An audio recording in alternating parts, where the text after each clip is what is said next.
söylediklerinde haklı çıkmıştır.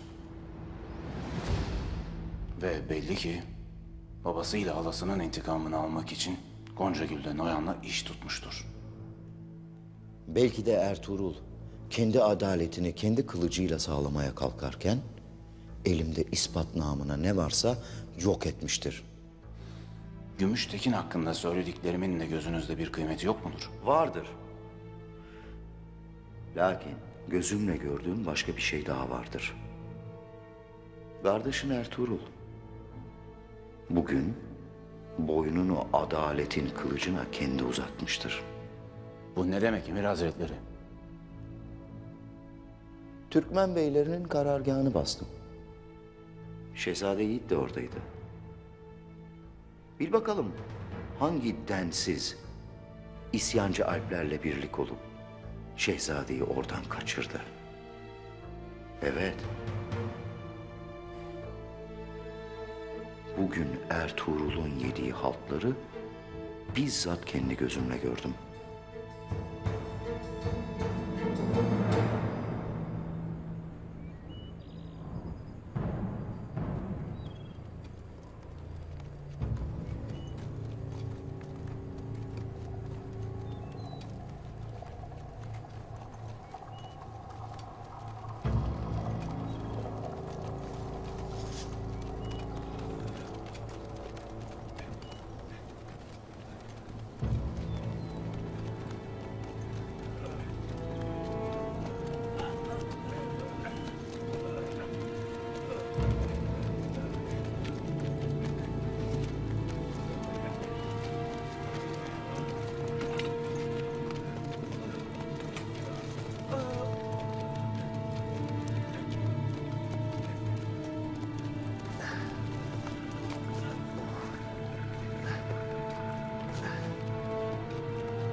Türkmen karargahını basmaktan mı gelirsin asker?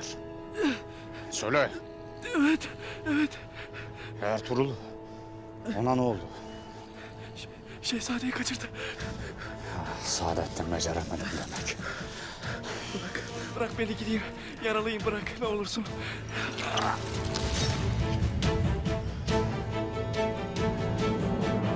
Elimde avucumda ispat namına ne varsa yok etmiştir.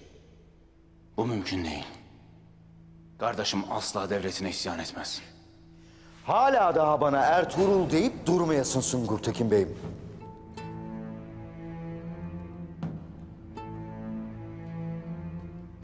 Sultanımızın verdiği vazifeyi zaafa uğratacaksan hemen çekil.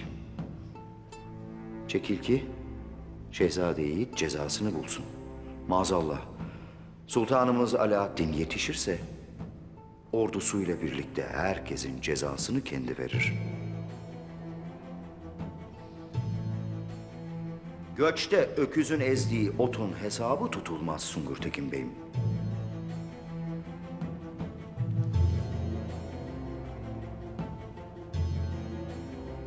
Vazifemde zaafa düşmeyeceğimi bilmenizi isterim Emir Hazretleri.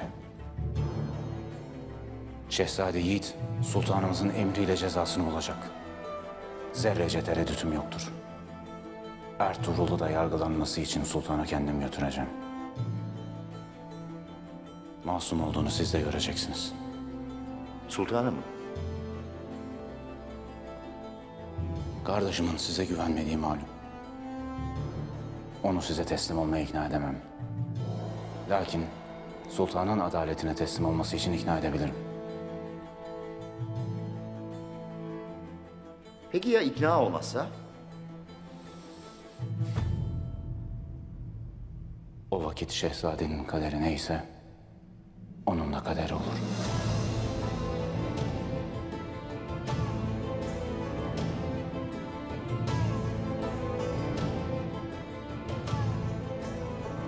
Dediğin gibi olsun Sungurtekin Bey'im.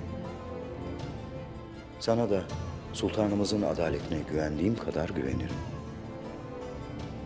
Ertuğrul gitsin sultanımıza teslim olsun. Yeter ki bu mesele uhulet ve suhuletle hallolsun. Sen de sultanımızın verdiği vazifeyi yerine getir. Devletimizin içine düştüğü ateşi söndür. Şehzadeyi bul ve öldür.